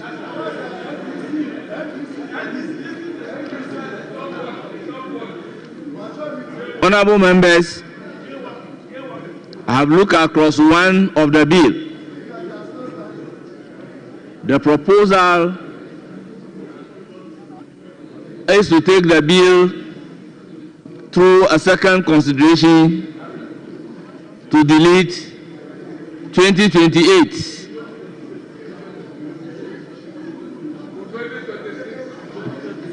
Well, honorable members, I will then put a question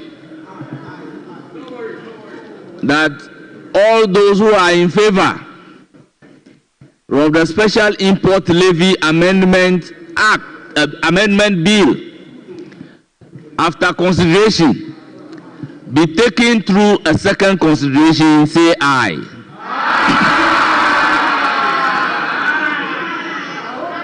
All those who are against the motion, say no.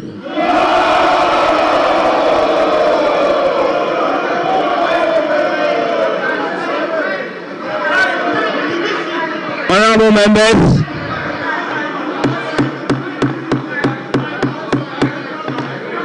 Honourable members, the noes have it. The motion is not carried out.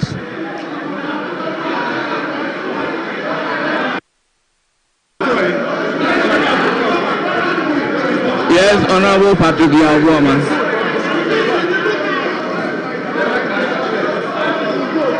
Honourable members, order.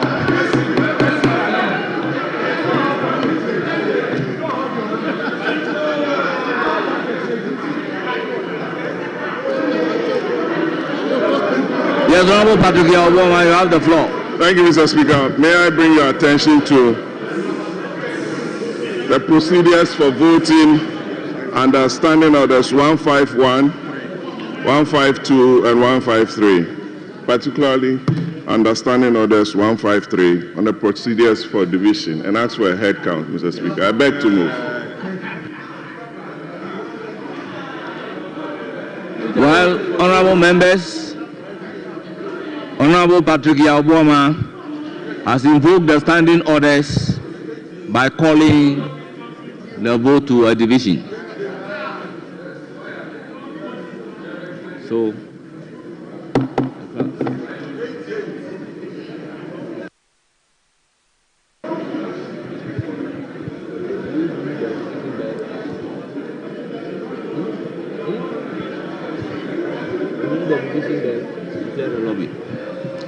honourable members, I will therefore ask the clerk to ring the division bell and clear the lobby.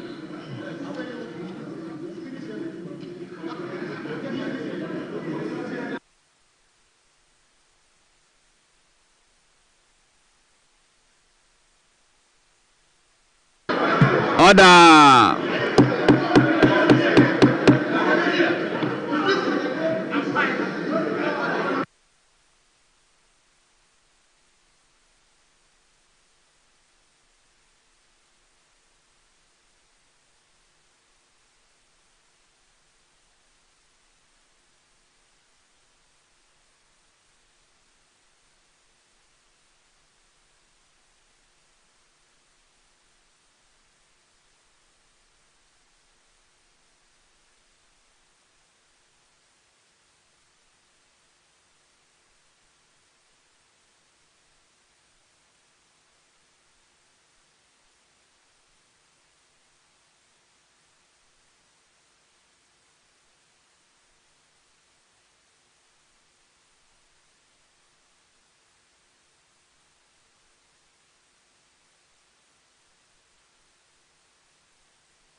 Please, clerks, please clear the public gallery as well as the lobby.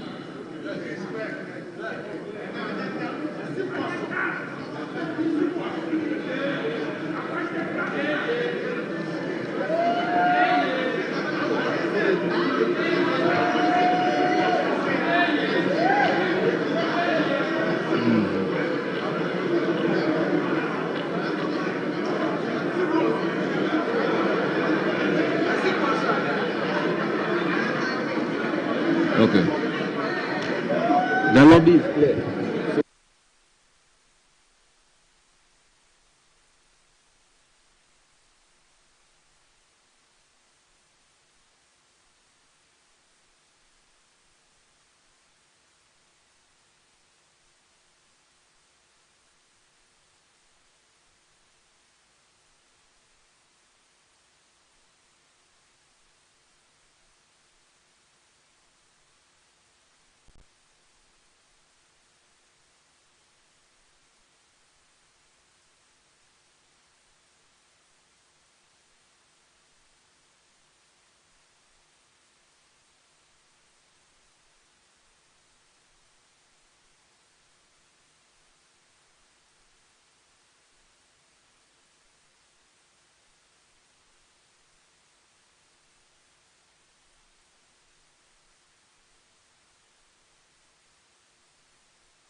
Honorable members, the division that the honorable member invoked is a very important aspect of our procedure. So I don't expect members to be on their feet and be shouting.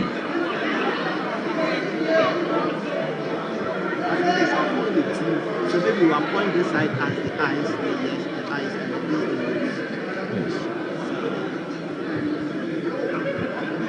So maybe appoint the two tellers.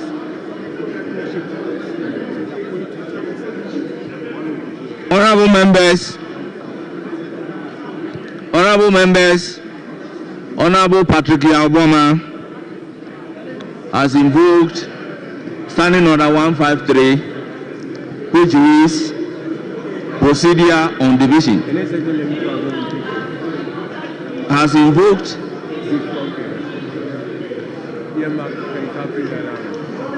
honorable members, Order 1531 reads, the Speaker shall direct that the lobby be cleared in the case of a division, and the division bell shall be rung for 1 minute.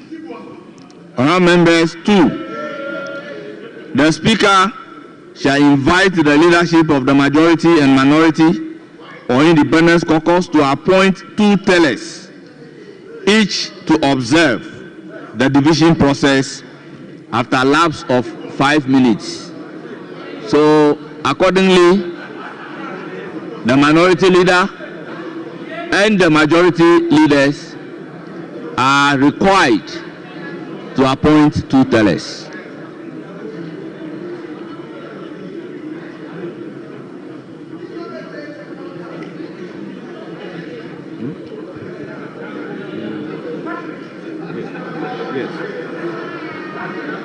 So Camilo, who do I announce?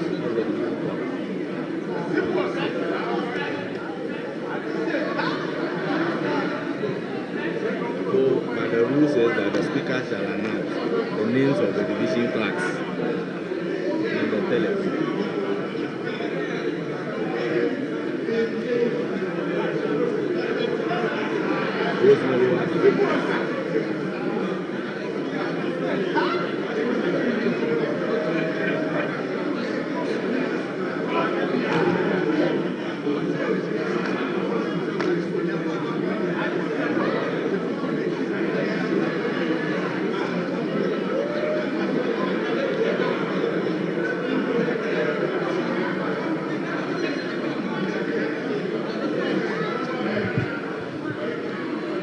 Honorable minority leaders, will I have the name of the tellers? Honorable majority leaders, let me have the name of the tellers. Yes, honorable majority leader. Mr. Speaker, are you preparing for a head count?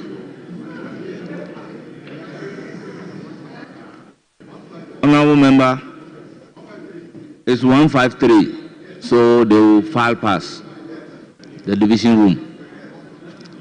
Members will file past the division room.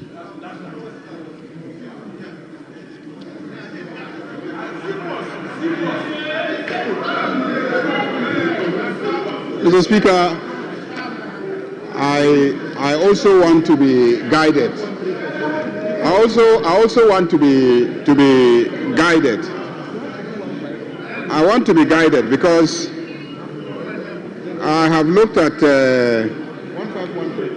151, and 151 says when the question has been put by the Speaker at the conclusion of a debate, the vote shall be taken by voice indicating aye or nay or abstention. Despite Rule 1, the Speaker may, instead of declaring the results on the voice vote, call for a head count or electronic vote. The Speaker may call for a head count or electronic vote. A member, and this is where I think we should pay attention.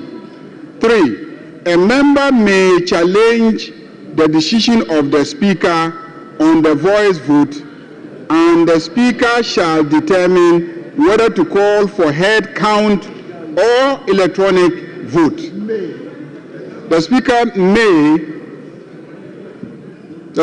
on the voice vote, and the Speaker shall determine whether to call for head count or electronic vote. This number, what is the Mr. Speaker, so clearly, you cannot just jump to go and challenge the voice vote using 153. You can't just jump to 153. The person challenging the voice vote must come under 1513. So a member may challenge the decision of the Speaker. So if you are challenging the decision of the Speaker, you should come under 1513. 1513. And when the speaker's decision is challenged, the Speaker shall determine whether to call for head count or electronic vote. So there are two options here: head count or electronic vote. That is why I asked whether we are preparing for a head count, because those are the options available to us. We don't just jump to division, but head count first.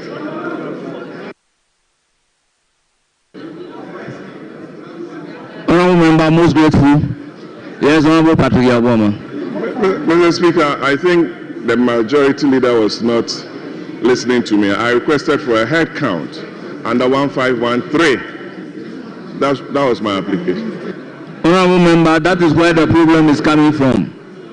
153 is not about head counts. Very well. Honourable members, in the circumstances, we need to do a head count. So, the clerk. Yes, Honourable Kinsilinyako. Mr. Speaker, with all due respect, when the application was made, you made a determination by indicating that there should be division. Why are you suddenly changing your decision? Because no, we must be.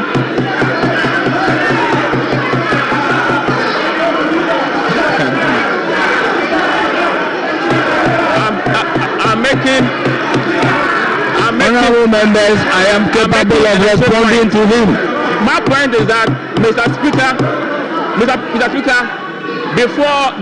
before you made that determination, you should have averted your mind to our Honourable members, order. Honourable member, your point is that a determination has been made. Therefore, if my attention is drawn to the appropriate order, I shouldn't do the appropriate thing. Is that what you mean? Mr. Speaker, our colleague wanted clarification. Let's do the head count. He was on his feet for clarification. All those, now we are doing head count, Mr. Speaker. All those who are voting for aye. All those voting for aye, may you be standing. Those voting in favor of the motion, may you be standing.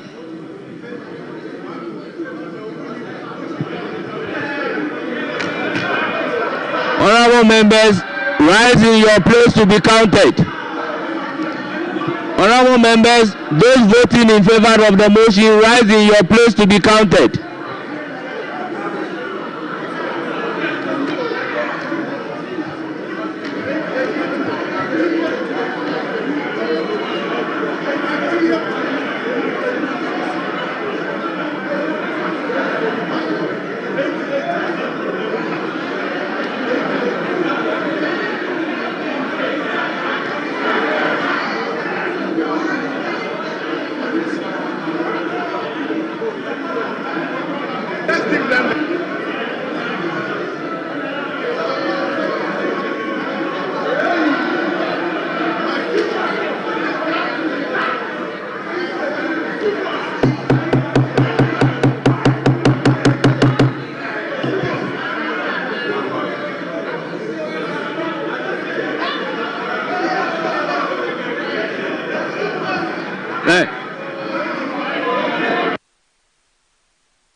members, during counting, you cannot be moving about. Honorable members, during counting, you cannot be moving about.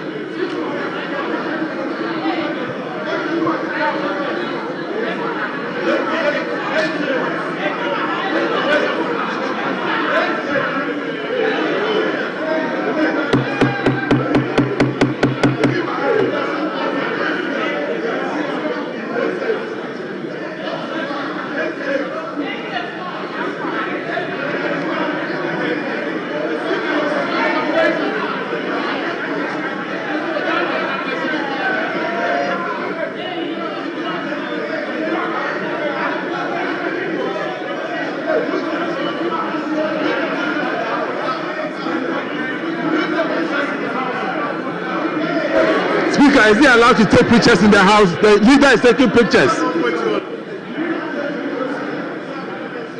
Leader is recording us. Is that allowed? Why is the majority leader taking pictures?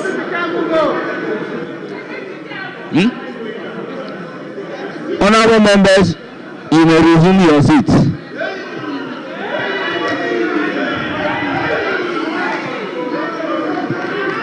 Honorable members,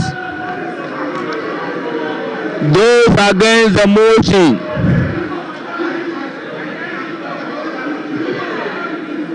stand in your place to be counted.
here, you are here. I can see all of a sudden. Right round. How was?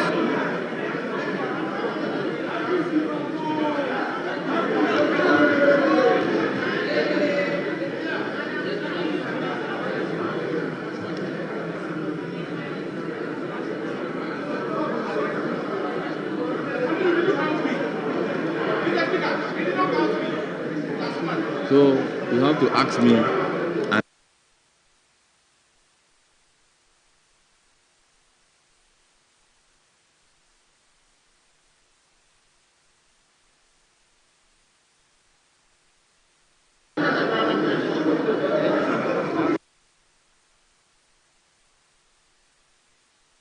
Yes, please kindly resume your seats.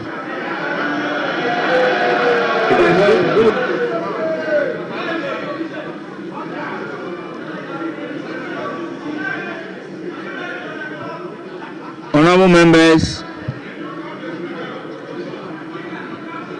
members, at the end of the head count, those in favor of the motion, that is those who voted aye, are 58 in number.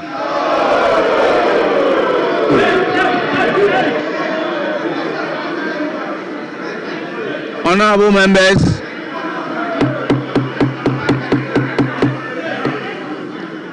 members, those who voted against the motion, that's those who voted no, are 126.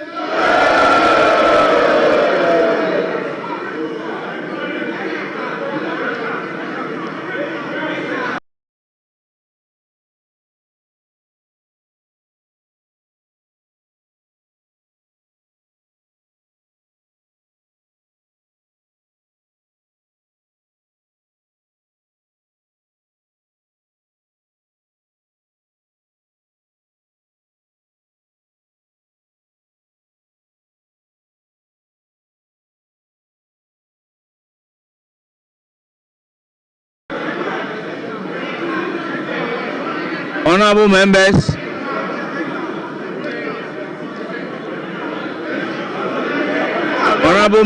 order.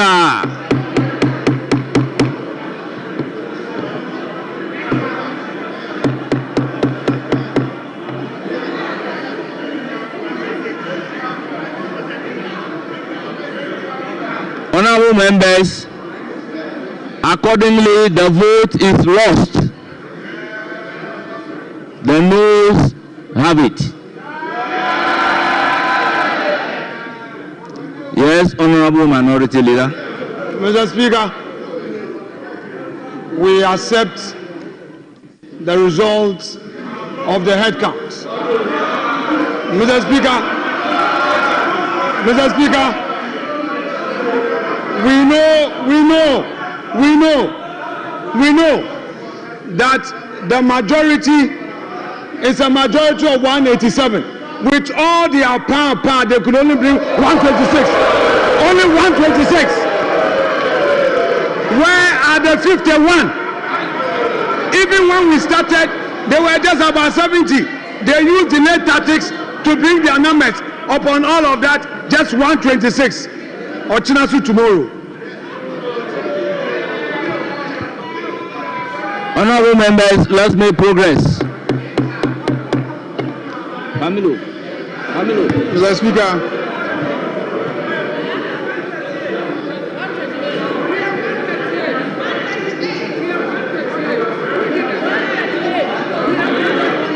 Honorable members, motion number 6 at page 2 of the order paper. Third reading. Yeah, Mr. Speaker, so the third reading. Yes. Minister for Finance. Move your motion.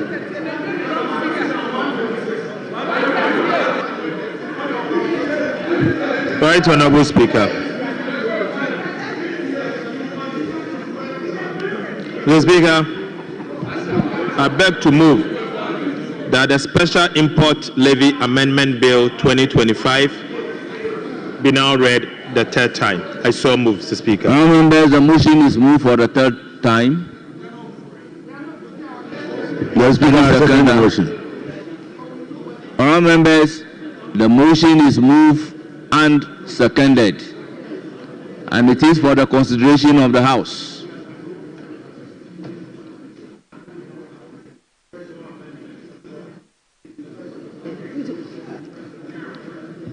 Yes, Honourable. Mr. Speaker, we will continue with item number. Honourable member, let me put a question. Put the question. Honourable members, as many as are in favour of the motion number 6 on the order paper addendum page 2, say aye. Those against, say no. Honourable members, the ayes have it. The motion is carried. An Act to amend the Special Import Levy Act 2013, Act 861, to extend the period of application of the Special Import Levy. Honourable members, the Special Import Levy Amendment Bill 2025. Mr. Speaker, with respect, Mr. Speaker, if you oblige me, I'm not. Would the leader allow this space? Would the leader allow this space? Mr. Speaker, you put the question, the ayes have it. But just to qualify the ayes, they are 126, not 187. Honourable Minority Leader, I think on this occasion you are again completely out of order. Honourable members, the Special Import Levy Amendment Bill 2025 is now read a third time and passed. Honourable members, motion numbered 7.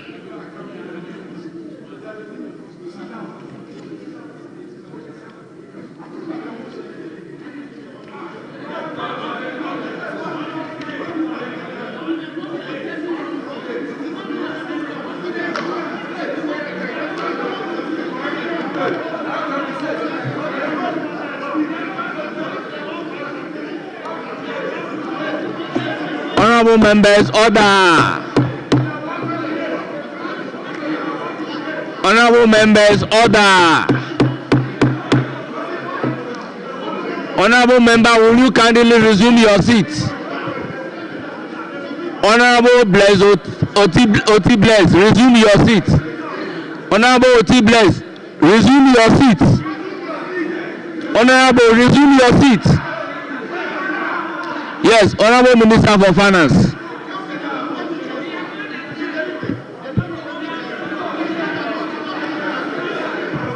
Honourable Minister, you have the floor. Honourable Minister, you have the floor.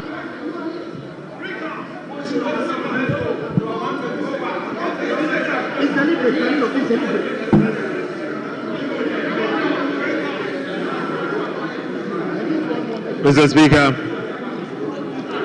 I beg to move that item advertised as item 7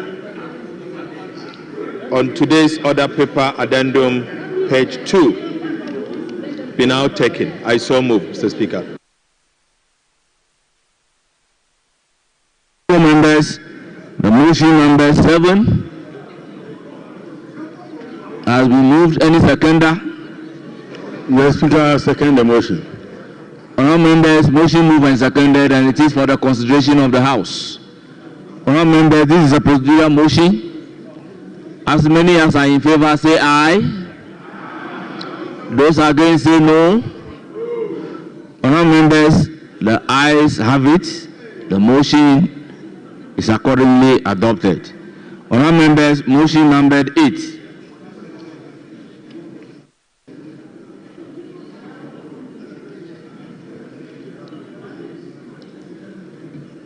Yes, Honourable Deputy Whip. Mr. Speaker, thank you for calling me. We just did counting, and the number they gave us is wrong. We are 158. And when we count Honorable member, even now we are 159. You say what is the number? It's not easy to read members. Honorable member, you say what is the number? We are 158. As I'm speaking to you now, we are even 159. So at the time it's 158. 58, Mr. Honorable Speaker. members, So whether it is 126 or 158, I think the motion is lost.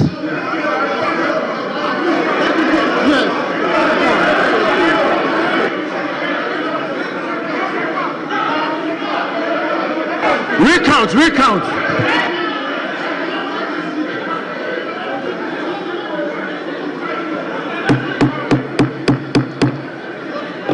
Honorable members,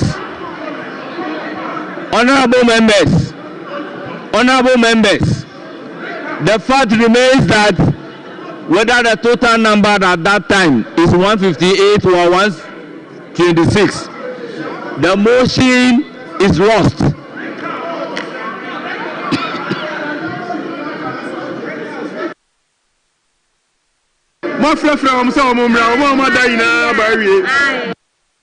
Honorable members, motion numbered 8. Honorable members, order. Motion numbered 8. Honorable Minister responsible for finance.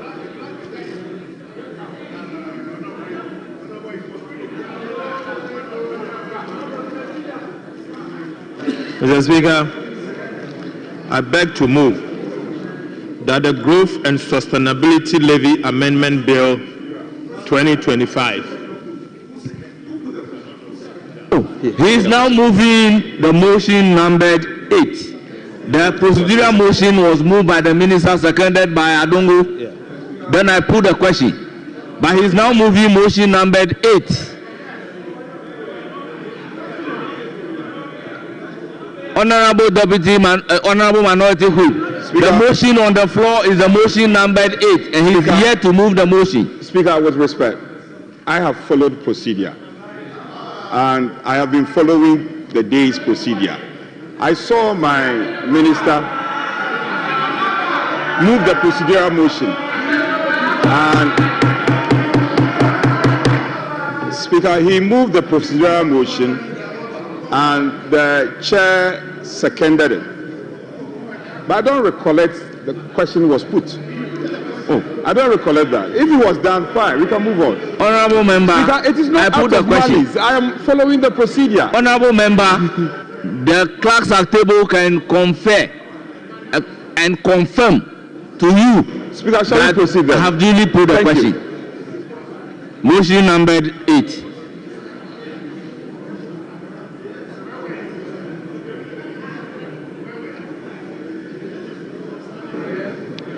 Right, Honorable Speaker, I beg to move that the Growth and Sustainability Levy Amendment Bill 2025 be now read the second time. Mr. Speaker, the object of the bill is to amend the Growth and Sustainability Levy Act 2023, Act 1095, to extend the period of application of the Growth and Sustainability Levy to 2028 and increase the rate of the levy on mining companies only from 1% to 3%. Mr. Speaker, global prices have seen some significant increase. Global good prices in particular has seen some significant increases. But unfortunately, Ghana has not been able to take full advantage of the development. Right, Honorable Speaker, last year around this time, gold price was approximately $2,100. Today, gold price is about $3,000. Mr. Speaker, we have seen some significant increase in the prices of gold. Unfortunately, Mr. Speaker, Ghana has not been able to take full advantage. So, Speaker, as a country, if there is a tax that we have not done well, is we have not done well with, Mr. Speaker, it has to do with taxation of economic rent. Mr. Speaker, taxation of economic rent refers to the cost of producing a natural resource commodity and the cost of and the revenue. Mr. Speaker, in the case of Ghana, the cost of producing gold as against the revenue that accrues to the country, the rent is about 14%. Right, Honorable Speaker? Unfortunately, taxes that accrues to the state from this rent is only 1.5%. You claim 14% of GDP in terms of rent, yet the country benefits only 1.5%. So, Speaker, last year around this time, as I said, gold price was about 2,100. Gold companies, mining companies were making enough profit. Mr. Speaker, subsequently, gold price has moved from $2,100 to $3,000. $3,000. $900 extra per ounce. So, Speaker, the question is, why is it that the country is not benefiting from these natural resources? Right, Honorable Speaker, in countries like Australia, they have taxation called windfall taxes. So anytime gold prices hit that level, the country benefits. Unfortunately, Mr. Speaker, Ghana has not benefited from this excessive increase in gold prices. Right, Honorable Speaker, what this bill seeks to do is to take advantage of the gold prices that is going high and has still been projected to go high. So, Speaker, so that as a country we can benefit from our natural resources. So, Speaker, it is only right for Ghana to benefit from this tax. And that is why, Mr. Speaker, we are of the opinion that this House must support for Ghana to benefit from the international prices of gold that is going up. Mr. Speaker, I have subsequently engaged with a number of mining companies. Mr. Speaker, I am of the view that in the meantime, as we introduce this tax to rake in some extra revenue for the state to take advantage of the world market price, Ghana as a country must develop a proper taxation regime to tackle the economic rent, that accrues to the country. So, Speaker, this will not be the first time. Most countries have introduced taxation of economic rent, but unfortunately, Mr. Speaker, we do not have it. So, Speaker, as we speak, South Africa has taxation of economic rent to take advantage of those taxes. So, Speaker, not only South Africa, but most countries, resource-rich countries, has that tax in place. So, Speaker, in the case of oil revenues, we have an embedded windfall taxes in the petroleum agreement. But, Mr. Speaker, when it comes to mining, we do not have such a tax. So all what we are trying to do here is to take advantage of it. Mr. Speaker, again, it's only right for me to update the House that growth and sustainability levy is not a new tax. Mr. Speaker, this particular tax started under President Kufuor. We used to call it National Reconstruction Levy. Mr. Speaker, it was implemented between 2001 to 2008. The then president was implemented. Mr. Speaker, President Mills also decided to introduce the National Fiscal Stabilization Levy around the same lines, the same tax. That was also with us. It was continued throughout the regime of President Mahama until 2016. But, Mr. Speaker, in 2017, the National Fiscal Stabilization Levy was also extended, and later the name was changed from the National Fiscal Stabilization Levy to Growth and Sustainability Levy, Mr. Speaker, under President Akufo-Addo. So, Mr. Speaker, this is not a new tax. It has always been with us. It has always been extended. So, as the tradition goes, Mr. Speaker, President Kufuor introduced the National Reconstruction Levy. President Akufo-Addo introduced the Growth and Sustainability Levy. So, as the tradition goes, Mr. Speaker, my colleague, the Honorable Jirapo, says it's like key soap. The tradition continues, Mr. Speaker. So it is not a new tax. It is not a new tax. We are only continue the tradition. But in this case, we have seen an opportunity for the Republic of Ghana to benefit from, and that opportunity has to do with an increase in the world market price of gold. Mr. Speaker, it is only right that the Republic of Ghana benefit from this increase in gold prices. Mr. Speaker, I so submit. Honourable members, the motion is moved for the second reading of the Growth and Sustainability Levy Amendment Bill. I will then give the floor to the chairman of the committee to present the committee's report. Mr. Speaker, thank you very much. I submit the report of the Committee of Finance. In doing so, I will go through portions of the reports and request hands up to capture the entire report as though the same was read on the floor. Mr. Speaker, the rationale of the bill. The committee observed that in 2023, the Growth and Sustainability Levy Act 2023, Act 1095, was enacted to raise revenue for government and fiscal sustainability of the economy. The levy was to be imposed on the profit before tax of companies and institutions and on production in the case of mining, upstream oil and gas companies specified in the first column of the first schedule to Act 1095 to be reviewed in 2025. The committee observed that government has introduced a bill to extend the period of application of the levy to 2028. The minister explained that the levy was a key revenue source for government and that the extension will enable government to raise the needed revenue for development. The minister informed the committee that the bill also seeks to increase the rate of the levy on mining companies to 3% to enable the country to take advantage of the significant increase in the price of gold in recent times.